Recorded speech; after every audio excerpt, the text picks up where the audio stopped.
All right, today's the day that the Lord has made, and I will rejoice and be glad in it. Amen, amen. Today's a new day, great day, grand day, and I'm coming back with another video. Hey, welcome everybody back to the channel. Welcome everybody who's new. If you don't know who I am, my name is Sabrina, virtual bestie. I do all type of content, DIY, vlogs, all that good stuff. So make sure you go ahead and subscribe. This video here is sponsored by Cricut, which I'm so excited. If you watched my last vlog, that's part 1 to this one, and I showed you that I went to the Goodwill and I got all kind of crafts. And so this video here, I'm going to be showing you guys how I'm going to refurbish or redo all the thrift store finds that I found from the last vlog. If you already know, if you don't know what Cricut is a cutting machine. It is the crafter's dream. It's like the must-have for all craft people and even businesses. I've done several vlogs on my channel going into detail about Cricut and what they do, what I love about it, ideas and all that good stuff. The links to those videos will be in the description box, so make sure you check out those videos. But this video here, like I said, is going to be all about what I created. You already saw the thumbnail, so I'm not going to do any more talking. I just wanted you guys to get into this video. Let's go. Okay, so I'm in the backyard about to start painting the canvas that I got, the $2 one. I'm actually going to paint over this with this paint. That's one of my first thing I'm going to do and let that dry.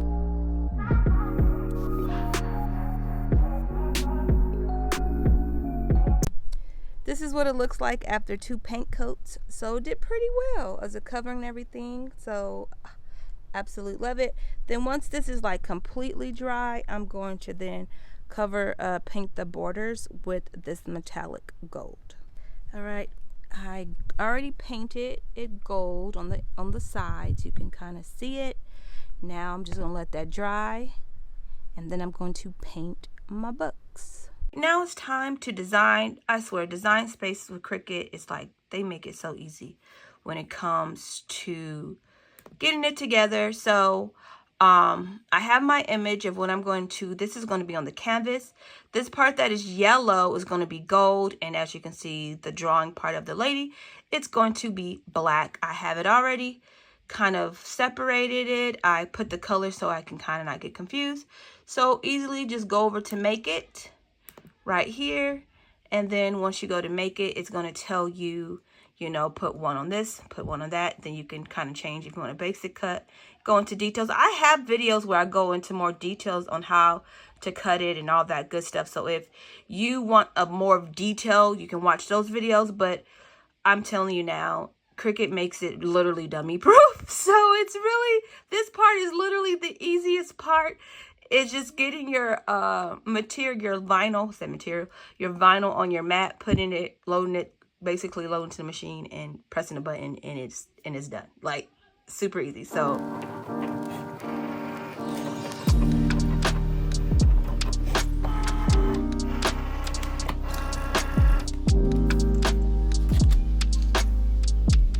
now here's the most tedious part, but still take your time when doing it. It's time to just pick the vinyl. I just like to kind of take my time and don't go in a hurry, but it usually goes pretty fast. Sometimes, depending on how much detail it is, it takes a little bit more time, but this one shouldn't be too bad. See, just pull it up and there you go. So let me pull out. This one's going to be easy because it's just a circle. And then this one's going to be a little bit more, but it's going to be not too bad because since it's just a line, I'm just following the line.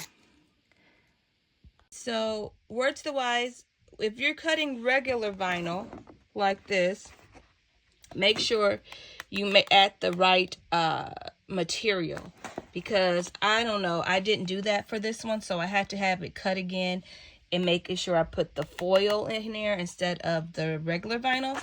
But it ended up cutting it. Everything's good now, but just wanted to make sure you know that when you're using 2 different types of vinyl or cutting materials.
Now I'm about to make the names for the books that I'm going to put this gold on. I'm going to put on those black books that I painted. So I'm going to put the names of my kids on here. You only need a little bit. Man, I told you, super easy.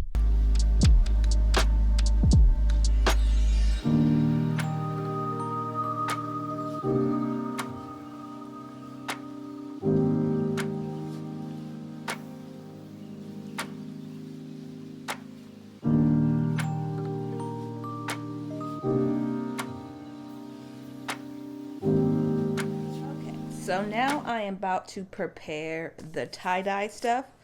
So this one here is going to be for the black shirt. I'm going to do kind of like that tie-dye bleach thing with that. Then I'm also going, since it's black, I am going to actually use this. I saw this other technique where they had like a big circle in the middle. You can kind of see what I'm talking about. I'm going to use that, put some bleach and some water. Predominantly more bleach and water. I'm going to guesstimate this because I'm not 100% sure how it's going to go. Then in this bottle here, I'm going to do brown dye for that beige cream shirt and do like a tie-dye type of situation with that. So I'm going to put hot water in here and then just kind of guesstimate how much to put in here. Yeah, and we're just going to make this work because I don't think I need to add anything extra in here. Just I'm reading the ingredients. I don't need to add no vinegar or anything like that. So, yeah, so I'm going to start my tie-dye thing and then I'm going to show you guys how I do it. Okay, so I'm going to put about this much water for the bleach. For the bleach one, I already got the dye for the brown, and then I mix the water up in here. I just put lukewarm water in this one because that's what it calls for. So I'm just going to try to wait for that to dissolve, all the stuff that's in there to dissolve. I use hot water. I do have like one of those like water dispensers that you can do cold or hot. So I put hot water in this one, so everything's dissolved in that. I probably should have did hot water in this one too, because it doesn't look as dissolving. Now I'm going to put some bleach, just regular liquid bleach, fill that all the way to the top, so that should be enough.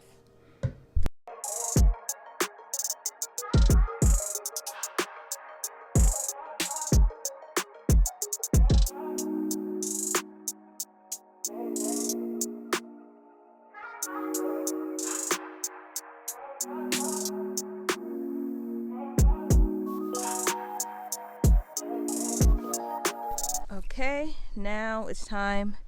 So make sure when you're doing this, you want to be outside, have clothes on that is, that you don't mind messing up. Also, you want to make sure it's not a windy day because you are going to be spraying and this stuff may spray back on you. So you don't want it to, if it's windy, you don't want to be spraying all over you. But anyway, so now it's time for me to just spray all over. After you're done spraying, it should look something like this. Okay, with this black shirt, I'm going to put a plate inside of it, or something round or square, whatever you want, inside of the shirt, because I don't want the bleach to bleed through the back of it. And let me show you what I'm talking about. It should look something kind of like this. So when I'm spraying, it's not going to go through the back. And then I have this in the back as well. So I didn't want it to kind of spray through that anyway. So anyway, let's get to work.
Now this is what it looks like. It's already lighting up, so I'm gonna let that sit there for a couple hours and then I'll come back and check on it. Alright, this is what it's looking like the next day. Now it's time for me to rinse all of this off, rinse it off and wash it. Let's see what it looks like.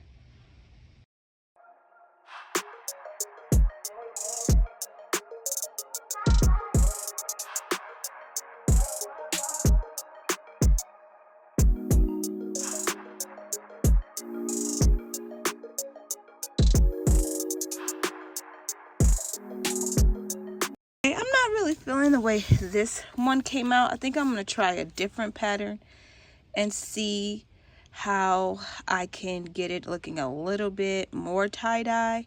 This one, I like the way it looks, so I'm going to wash that and get that to going. This one, I'm going to actually roll up again, let it sit out here for maybe another hour, and then rinse it off and go from there.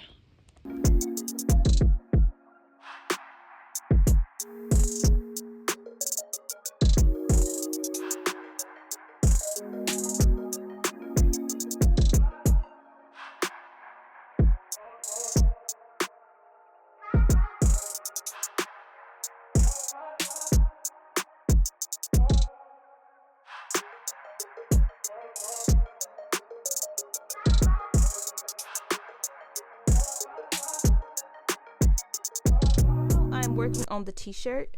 This is going to be for the black tie-dye one.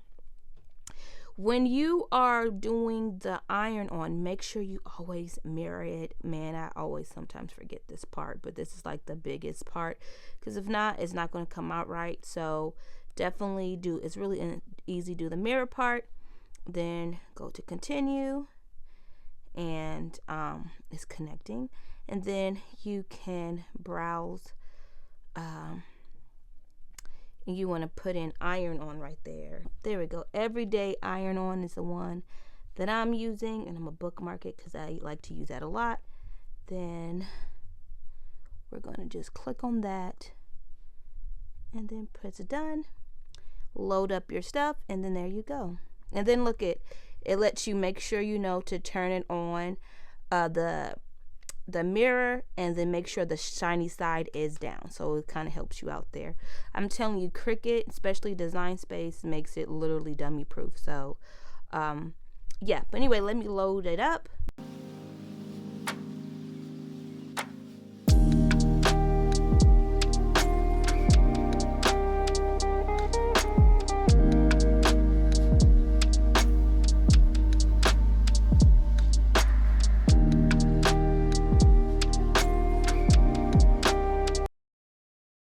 Alright, y'all, these are my results.